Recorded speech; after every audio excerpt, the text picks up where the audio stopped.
Hello, everyone. My name is Vincenzo Berghella. Welcome once again to a new issue of AJOG MFM Live and Highlights.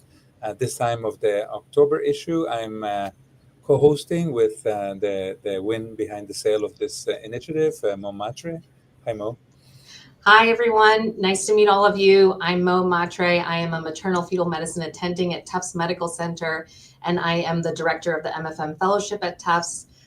It's great to see all of you, and for the ones who haven't joined us before, welcome. We have, as usual, selected 4 articles that we wanted to highlight from the October issue. We have specifically picked articles that have a rigorous study design and we think will apply to anyone taking care of pregnant patients on the labor floor or in the office. And we hope that they will help you better counsel and manage your patients. We are trying out visual abstracts in this session. Hope you enjoy it. Would love your feedback. And I will be doing a webinar in the future about how to make an effective visual abstract. These articles will be available in full on the AJOG MFM website. And Dr. Berghella, why don't you get started? Yeah, so here's the first visual abstract and paper. There was an editor's choice. This was to determine the risk for genomic anomalies in cases of apparently isolated polyhydramnios, something we see all the time. And these authors found, using 4 electronic databases, 12 studies with over 2,500 pregnancies. And the bottom line is that in 4.5% of these cases with isolated polyhydramnios, there were genomic, some kind of genetic problems. In fact, the number I remember is with karyotype alone, it was 2.1. So kind of making the case that even if you're going to send a karyotype, it makes sense to do an amniocentesis in cases of isolated polyhydramnios, 2.1. But if you actually send the next generation sequencing, like a genome test, that sub-analysis was 5.6, even more than 4.5 overall. So, and we're sending obviously more and more exome genomes. So really, the kind of this could change care and say that in cases of isolated polyhydramnios, you should send some kind of genetic studies. Obviously, if you send a genomic study, you find over 5% of abnormalities. And some kids actually, it seemed like it was isolated, and then postnatally they found some anomalies, and it was almost 29. It was 29.8, the incidence of genetic problems. So as we get better genetic tests, the point is offer more amnios for isolated polyhydramnios, because you'll get very interesting and abnormal results that could be very helpful in management and for the family. Great. And our second article that we're going to present today is a meta-analysis looking at propranolol to decrease the time to delivery. We know that there have been some prior studies suggesting that propranolol has decreased the latent phase of labor and maybe decreased the cesarean section rate. And we think that's because propranolol is a non-specific adrenergic blocker and can increase uterine activity. So there was a meta-analysis published in 2016, but it was really limited by the number of patients included in those studies. They were quite small. So this group did an updated meta-analysis that looked at larger RCTs that had been published since then. And they included 9 RCTs, and they were focused on either propranolol used for induction of labor or augmentation of labor. And what they found was that in the trials studying induction of labor, propranolol decreased the time to delivery by 91 minutes and did not increase any risk to the mother or fetus in terms of postpartum hemorrhage, transfusion, C-section rates, or NICU admissions. They did not see a statistically significant difference in the trials studying augmentation of labor.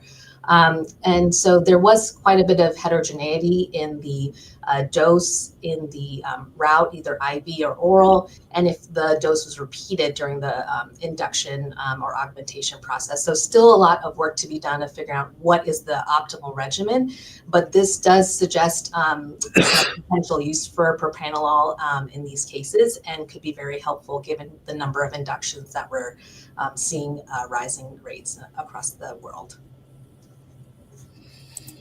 Great. The next one, this is a study on the effect of home ultrasound on maternal anxiety in patients with previous recurrent pregnancy loss. So again, this was patients with previous pregnancy loss.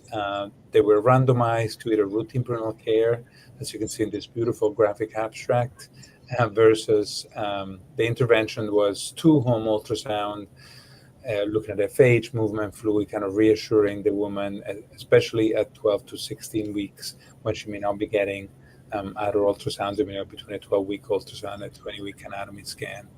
And basically, even if in the small randomized studies, they found that there was less anxiety, basically, by the STI score at 23, 25 weeks, and also in terms of larger change improvement in score.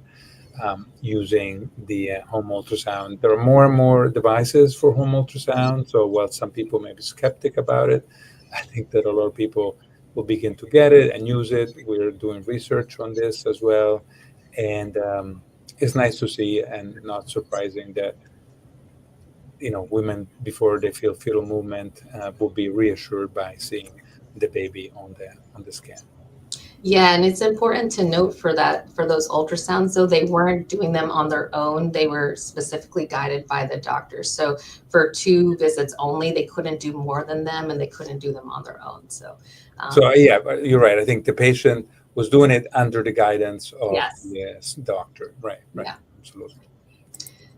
All right, and our final article for today is acupuncture before planned admission for induction of labor. This was a randomized control trial performed in Spain at 3 hospitals in Spain.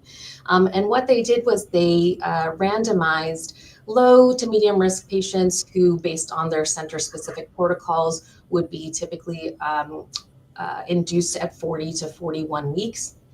And they randomized 106 women to having daily acupuncture for 4 days before this scheduled induction of labor. And the other 106 women had no specific interventions done before induction. And then they evaluated how many of the patients ended up presenting in spontaneous labor or with PROM before their scheduled date.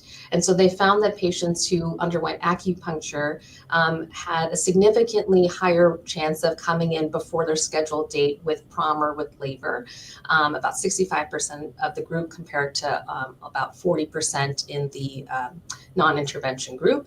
And the patients who had acupuncture were admitted earlier than their scheduled date as well. And there did not seem to be a statistically significant difference in the cesarean section rate or the actual time from when they were admitted to delivery with acupuncture. So acupuncture did appear to significantly improve the rates of spontaneous labor and PROM before induction, which without increasing the C-section rates. So certainly something that may be of interest to patients who are interested in trying to, decrease the intervention time of induction. If they can come in labor early, it might improve their satisfaction with their birth experience without increasing their C-section rate.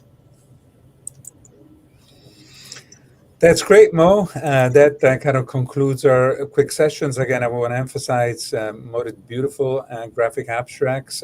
Authors, please make graphic abstracts. They're really helpful. One thing, visually, we're visual learners. You get the whole idea of the main message of an important study. And again, Mo will soon have a webinar, as she said before, on this. So look for it on the Pink Journal. And we'll be back soon talking about the November issue later, probably this month. All right. Thanks, everyone.